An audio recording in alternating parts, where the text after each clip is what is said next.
राजा बीरेंद्र अपनी पत्नी रानी ऐश्वर्या, अपने बड़े बेटे युवराज दीपेंद्र वीर विक्रम शाह जो कि नेपाल के क्राउन प्रिंस भी थे, यानी कि अगले होने वाले राजा, और अपने छोटे बेटे राजकुमार निराजन वीर विक्रम शाह के साथ नेपाल की राजधानी काठमांडू में मौजूद अपने शाही महल नारायणहिटी दरबार में रहते थे।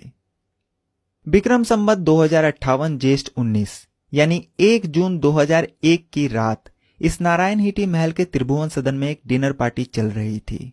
उस पार्टी में राजा बीरेंद्र के परिवार और उनके रिश्तेदारों को मिलाकर कुल 22 शाही मेहमान मौजूद थे, और क्योंकि ये एक शाही लोगों की प्राइवेट पार्टी थी, इसलिए उसमें शाही मेहमानों के अलावा किसी भी बाहर के इंसान को आने की मनाही थी। यहाँ तक कि महल के जो सुरक्षाकर्मी और राजा के बॉडीगार्ड थे, उन्हें भी जिस जगह पार्टी होती थी वहां रुकने की इजाजत नहीं थी। रात करीब 8:50 पर अचानक महल के अंदर जिस त्रिभुवन सदन में ये पार्टी चल रही थी, वहां से पहली गोली चलने की आवाज आती है। वहां से कुछ दूरी पर महल के जो सुरक्षाकर्मी और राजा के जो बॉडीगार्ड्स थे, पहले तो उन्हें कुछ समझ में नहीं आता।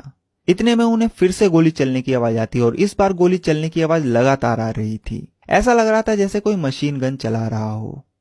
इसके बाद महल के सभी सुरक्षाकर्मी त्रिभुवन सदन की तरफ भागते हैं, और इस बीच लगातार फायरिंग की आवाज आ रही थी। तकरीबन 5 से 7 मिनट की लगातार फायरिंग के बाद रात 8:57 पर 2 सिंगल शॉट पिस्तौल की फायरिंग होती है, और फिर यह फायरिंग का सिलसिला बंद हो जाता है। इसी बीच महल के सभी सुरक्षाकर्मी और बॉडीगार्ड त्रिभुवन सदन में पहुंचते हैं, मगर वो जैसे ही अंदर दाखिल होते हैं उनके होश उड़ जाते हैं, क्योंकि पूरे कमरे में खून ही खून बिखरा पड़ा था। त्रिभुवन सदन के बिलियर्ड्स रूम में जहां पार्टी हो रही थी, उसके फर्श पर 11 लोग खून में लिपटे पड़े थे, और उन 11 लोगों में से एक नेपाल नरेश राजा बीरेंद्र भी थे। उसके बाद जब सुरक्षाकर्मी बाहर गार्डन की तरफ गए तो उन्हें वहां से 3 और घायल लोग मिले। उन तीनों में से एक रानी ऐश्वर्या थी, एक युवराज दीपेंद्र थे, और एक राजकुमार निराजन थे। उसके बाद आनन फानन में सभी घायलों को उठाकर गाड़ी में रखा जाता है, और वो लोग तुरंत हॉस्पिटल की तरफ निकलते हैं। सबसे आगे राजा बीरेंद्र की गाड़ी चल रही थी, क्योंकि वो नेपाल के राजा थे और उन्हें बचाना सबसे ज्यादा जरूरी था। अच्छी बात यह थी कि कई गोलियां लगने के बावजूद अब भी उनके शरीर में हरकत हो रही थी।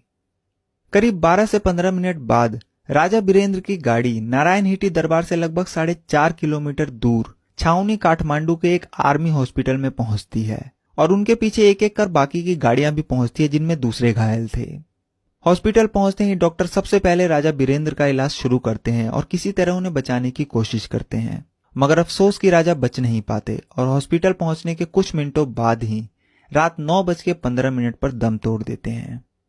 उस रात एक के पीछे एक कुल 14 लोग हॉस्पिटल पहुंचे थे, जिनमें से कि राजा बीरेंद्र हॉस्पिटल पहुंचने के कुछ मिनटों में ही दम तोड़ चुके थे। इसके अलावा 8 लोगों को हॉस्पिटल पहुंचते ही ब्रॉड डेड घोषित कर दिया जाता है। उन 8 लोगों में राजा की पत्नी रानी ऐश्वर्या, उनका छोटा बेटा राजकुमार निराजन, उनकी इकलौती बेटी राजकुमारी श्रुति, उनके सगे और सबसे छोटे भाई राजकुमार धीरेन्द्र, उनकी 2 सगी बहनें राजकुमारी शांति और राजकुमारी शारदा, उनके बहनोई और राजकुमारी शारदा के पति कुमार खड़का, और उनकी चचेरी बहन राजकुमारी जयंती थी। बाकी के बचे 5 घायल लोगों का भी तुरंत इलाज शुरू किया जाता है, मगर उन 5 लोगों में से जो सबसे महत्वपूर्ण इंसान था और जिसकी जान की कीमत सबसे ज्यादा थी, वो थे क्राउन प्रिंस और राजा बीरेंद्र के बड़े बेटे युवराज दीपेंद्र।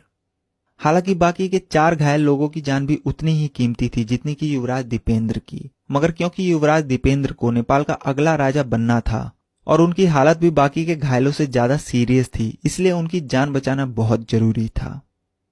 युवराज दीपेंद्र के अलावा जो बाकी के 4 घायल लोग थे, उनमें राजा बीरेंद्र की सगी और सबसे छोटी बहन राजकुमारी शोभा, उनकी बेटी श्रुति के पति कुमार गोरख, उनके छोटे भाई राजकुमार ज्ञानेंद्र की पत्नी राजकुमारी कोमल और उनकी चचेरी बहन